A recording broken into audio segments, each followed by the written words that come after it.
अस्सलाम वालेकुम dear viewers, उम्मीद है आप खैरियत से होंगे, अच्छे होंगे और मेरे व्लॉग देखते होंगे। कुकिंग के जो प्रोग्राम मैं अपलोड करती हूँ वो भी आप देखते हैं। लेकिन फ़िश में फ़िश का जो मैंने व्लॉग बनाया था, मेरा ख्याल था कि वो देख के आप बेइंतहा खुश होंगे, लेकिन मुझे ताज्जुब हुआ कि बहुत कम लोगों ने उसमें इंटरेस्ट अपना शो किया। एनी हो, शायद इस वजह से कि इस तरह का मोल्ड हर घर में नहीं होता और उसका हसूल इतना आसान नहीं था, तो इस वजह से उसको इतनी पेज़राई नहीं मिली जितनी कि मेरी कुछ जो मैं डिशेस डालती हूँ लाखों की तादाद में उसको पसंद किया जाता है। एनी हो, इस वक्त मेरा दिल चाहा कि मैं आपके लिए कुछ बातचीत करूं, तो मैंने सोचा क्यों ना मैं अपनी बुक में से एक चैप्टर पढ़ के आपको सुनाऊं।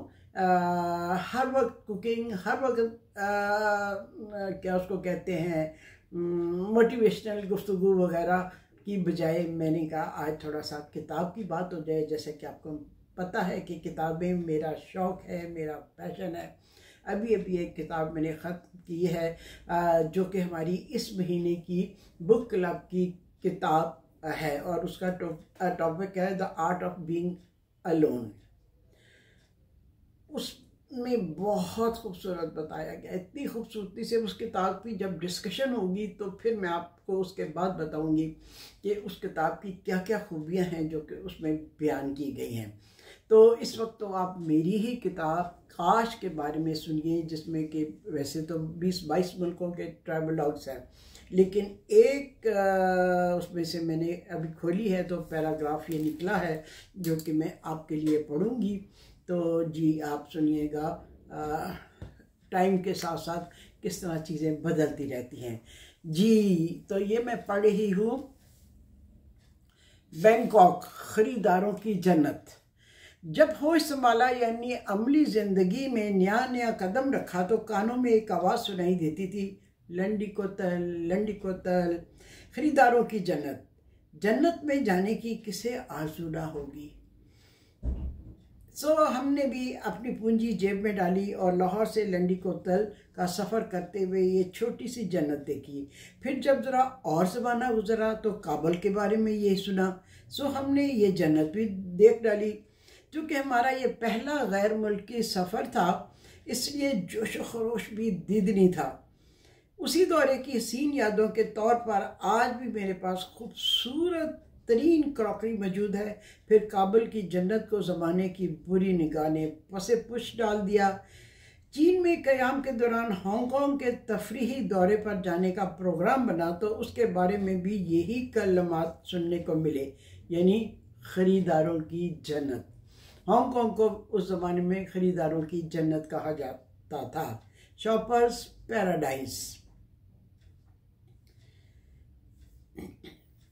और तो और लोगों ने हमें बाकायदा दुकानों के नाम पते भी बताए। बहरहाल हांगकांग को वाकई ख़रीदारों की जन्नत पाया, जिसके बारे में अपनी पहली किताब नी हाओ में भी मैं अपने तासरात तहरीर कर चुकी हूँ। अब जबकि हम थाईलैंड के दारुल हुकूमत बैंकॉक में थे तो ऐसे ही तासरात अपने मुल्की और गैर मुल्की लोगों से सुनने जानने को मिले, जिसकी तस्दीक यूँ होती है कि यहाँ स्टोरों में ख़रीदारों को भारी भरकम थैले उठाए देखकर यही बात जहन में आती थी कि ये लेकर कैसे जाएंगे। क्योंकि हम जब बाहर जाते हैं तो कोई वज़नी चीज़ देखे तो सबसे पहले जहन में ये ख्याल आता है कि इसे उठाकर हम लेके कैसे जाएंगे बाई रोड, बाय एयर। क्या ज़ायद फ़ज़ाई किराया अदा करेंगे या और भी कोई तरीका है? ख़रीदारी तो हस्बे तौफ़ीक ही हो सकती है। बहरहाल जन्नत के हवाले से लंडी को तल से शुरू होकर काबुल और हांगकांग के बाद ये चौथी जन्नत थी जिसकी हम सैर कर रहे थे। अगरचे चारों जन्नतों के दरमियान 40 बरस का अरसा मुहीत है। बैंकॉक में बेशुमार स्टोर्स, लातदाद दुकानें, बाज़ार तो हैं ही, इसके अलावा कई अजीम शान मॉल्स भी हैं जिनमें जाकर ये गुमान होता है कि हम अमेरिका में हैं। हमने अपने 15 रोज़ा क़याम में सेंट्रल मॉल, रॉबिन्सन्स को कई बार, सयाम, MBK, एम्पोरियम वगैरह खूब घूमे। एक रोज़ स्काई ट्रेन के ज़रिए सीधे एम्पोरियम मॉल पहुंच गए।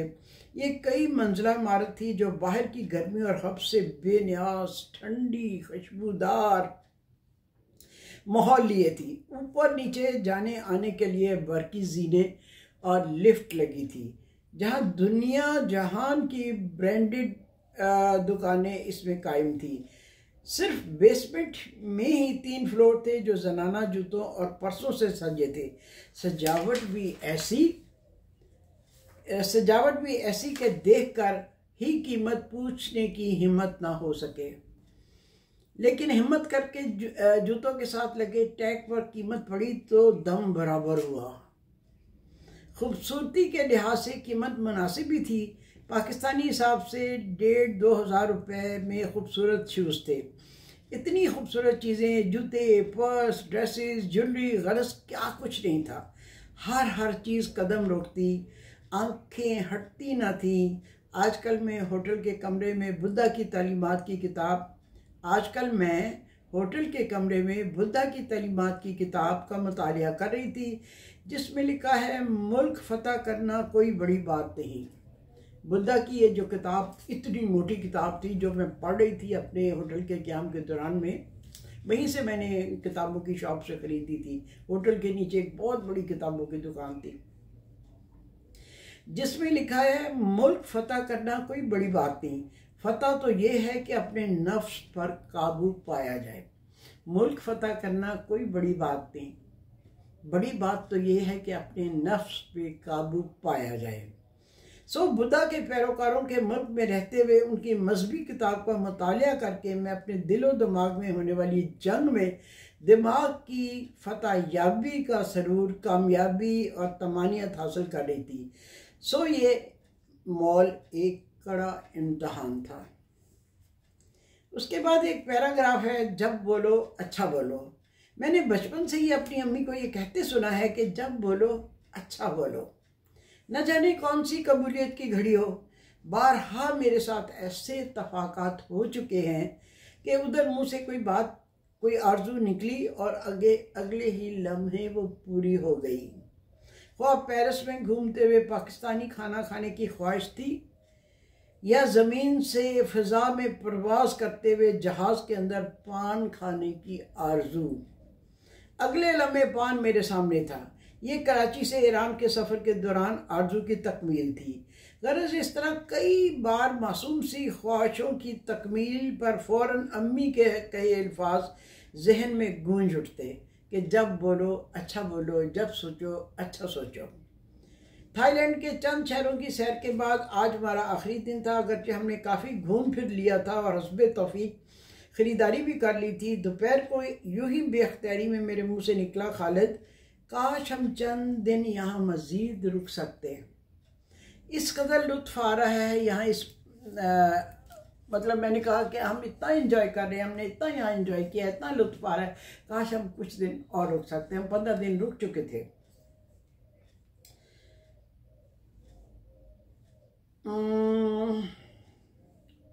अच्छा जी, इस बात आई गई होगी। खालिद भी हंसती है कि सारा प्रोग्राम और अगले सफ़र की सीटें भी बुक हैं, इसलिए मज़ीद रुकना मुमकिन नहीं। अगले रोज़ इतवार को बहरहाल हमें ऑस्ट्रेलिया के लिए रवाना होना ही था। हम बैंकॉक को आखिरी अलविदाई नज़रों से देखने और पैकिंग को कल शाम तक मुलतवी करके होटल से बाहर जाने के लिए जब लिफ्ट से नीचे आए तो सामने ही गोल मटोल सा ड्यूटी मैनेजर खड़ा था, जिसने ये मजदा सुनाया कि आपको एयरपोर्ट ले जाने के लिए टूर कंपनी का ड्राइवर आया खड़ा है। हमने बड़े वसूख से कहा कि उसे गलती लगी है, हमारी फ़्लाइट तो इतवार की रात को है और आज तो हफ्ता है और हम सैटरडे नाइट देखने जा रहे हैं। जब गोल मटोल से मैनेजर ने हमारे टिकट चेक किए तो मेरा दिमाग भग से उड़ गया। आज हफ्ते की रात थी और 12:05 पर ऑस्ट्रेलिया के लिए हमारी फ़्लाइट थी कि 12 बजे के बाद इतवार ही बन जाती। ओह, ये किस कदर बड़ी भूल हमसे हो गई। 1 घंटे की ड्राइव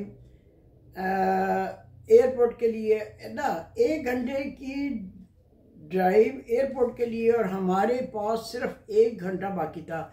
जो पैकिंग के लिए बचता था, जबकि हमारे बहुत से काम इतवार को होने वाले थे जिनमें 2-10 टूर्स भी शामिल थे। खालिद ने फ़ौरन फैसला किया कि हम फ़्लाइट मिस करके अगली फ़्लाइट से चले जाएंगे।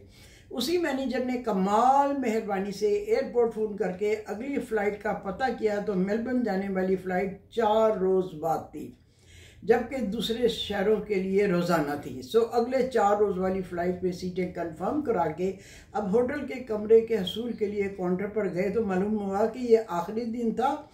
कल से हमारा कमरा किसी और को बुक हो चुका है। सैकड़ों कमरों वाले होटल में कमरा ही ना था। फ़ोन पर दीगर होटलों का पता किया तो अव्वल तो जगह ही ना थी, दूसरा रेट कई $100 था। खुदा करके अगले रोज़ इसी होटल में कमरा मिला, मगर अब के रेट उसका ज़्यादा हो चुका था। अब तक हम थाई एयरवेज़ के पैकेज के तहत रह रहे थे। इस थोड़े से वक्त में इतनी टेंशन देखने के बाद सब सेट हो गया तो मुझे दोपहर को अपने ही कहे बेल्फास्ट की बाज़गश्त सुनाई दी। खालिद, काश हम 3-4 रोज़ और मज़ीद रुक सकें। क्या कबूलियत की घड़ी थी। लोगों के साथ ये लतीफ़ा होते देखा था, मगर ये नहीं कभी सोचा था कि अपने साथ भी ऐसे ही हो जाएगा।